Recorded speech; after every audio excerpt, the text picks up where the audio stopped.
तारखेला लागला म्हणजे उमेदवाराला अर्ज घेण्यासाठी वेळ मिळाला नाही, या शब्दावर खऱ्या अर्थाने हे निवडणूक पुढे गेलेली आहे.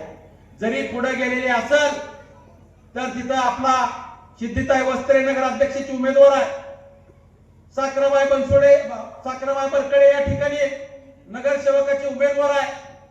साखराबाई बरकडेला मतदान म्हणजे रमेश बारसकरला मतदान, विनोद कांबळे यांच्या मातोश्रीला मतदान म्हणजे आमच्या वाघमोडे काकाचं मतदान.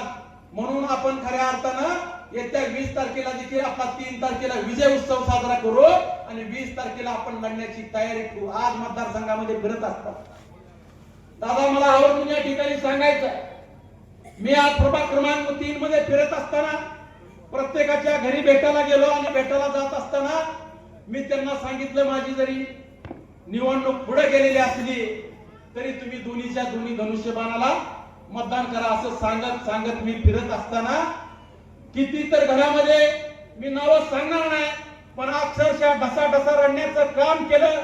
माझ्या गळ्यात पडले, तुमच्यावर अन्याय झालेला आहे, तुमची निवडणूक व्हायला पाहिजे होती, आम्हाला भीती वाटली. अनेक जण दादा रडायला लागले, महिला रडायला लागल्या, पुरुष रडायला लागले.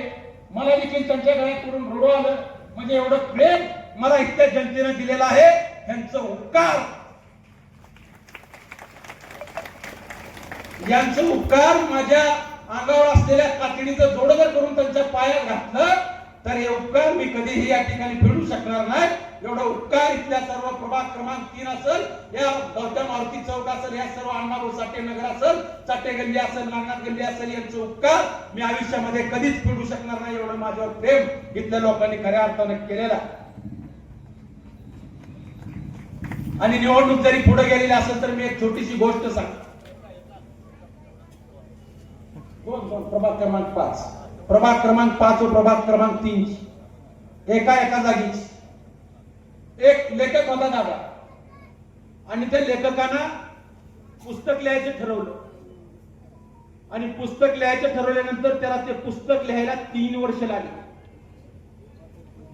3 वर्ष पुस्तक लिहायला लागले. हाताने पुस्तक लिहिलेलं होतं आणि ते पुस्तक लिहिलेलं योग्य आहे का, त्यात काय कमी जादा करायचं आहे का म्हणून त्याच्या मित्राकडे त्यानं पुस्तक आणून दिलं, वाच म्हणला, आणि ह्यात काय कमी जादा करायचं असेल तर मला सांग.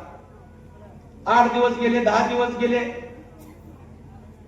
ते मित्र त्याचा पुस्तक वाचत होता आणि ती एक दिवशी पुस्तक खाली पडलं आणि त्यांच्या बायकोला वाटले ही आता रद्दीच आहे आणि त्यांच्या बायकोने ती पुस्तक रद्दी म्हणून जाळून टाकली. मित्र घरी आला आणि मित्राने विचारलं पुस्तक कुठं आहे.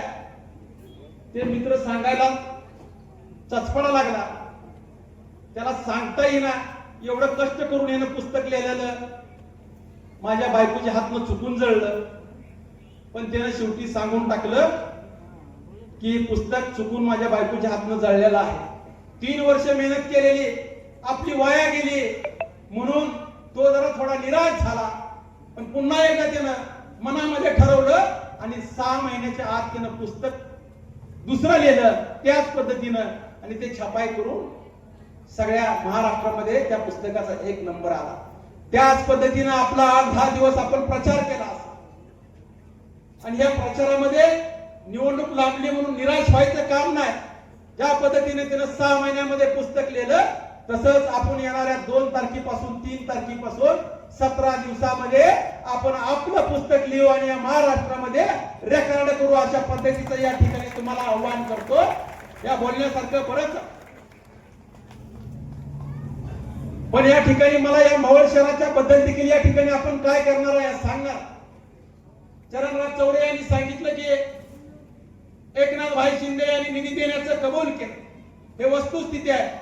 हा मुख्य रस्ता 16 कोटी रुपयाचा मुख्य रस्ता छत्रपती शिवाजी महाराज चौक ते आपल्या आठवडा बाजार पर्यंत 16 कोटी रुपयाच्या रस्त्यावर या ठिकाणी एकनाथ भाई शिंदे यांची सही झालेली आहे. कन्या प्रशाला तो आपला या चौकातनं जाणारा 6 कोटी रुपयाचा रस्ता आहे, त्याच्यावर एकनाथ भाई शिंदे यांची सही झालेली आहे. अजून 2 रस्ते जवळ 27 कोटी रुपयाच्या पत्रावर या ठिकाणी एकनाथ भाई शिंदे यांची सही झालेली आहे. येणाऱ्या काळामध्ये या मावळ शहरामधल्या रस्त्याचं चेहरा बदलायचा असेल तर आपण धनुष्यबाणाच्या पाठीशी खंबीरपणे उभा राहिलं पाहिजे. आपण 24 तास पाणी या ठिकाणी देणार आहे. मग आज मी भाषणामध्ये सांगितलं, या ठिकाणी दुसरी योजना मी नगराध्यक्ष असताना ठराव घेतलाय. ठराव अशा प्रकारचा घेतलाय की 50 एकर जागेमध्ये आपण सौर ऊर्जा या ठिकाणी बसवून वीज निर्मिती करून ती वीज MSEB ला दिली जाईल.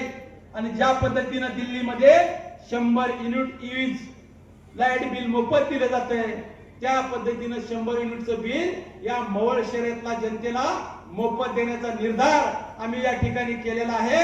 जर या ठिकाणी तुम्ही आम्हाला निवडून दिलं या शहरातल्या जनतेनं, तर या शहरातल्या जनतेला 100 युनिट वीज मोफत देण्याचा आम्ही या ठिकाणी प्रयत्न करू आणि त्या प्रयत्नामध्ये आम्हाला यश येईल अशा प्रकारची आम्हाला अपेक्षा आहे.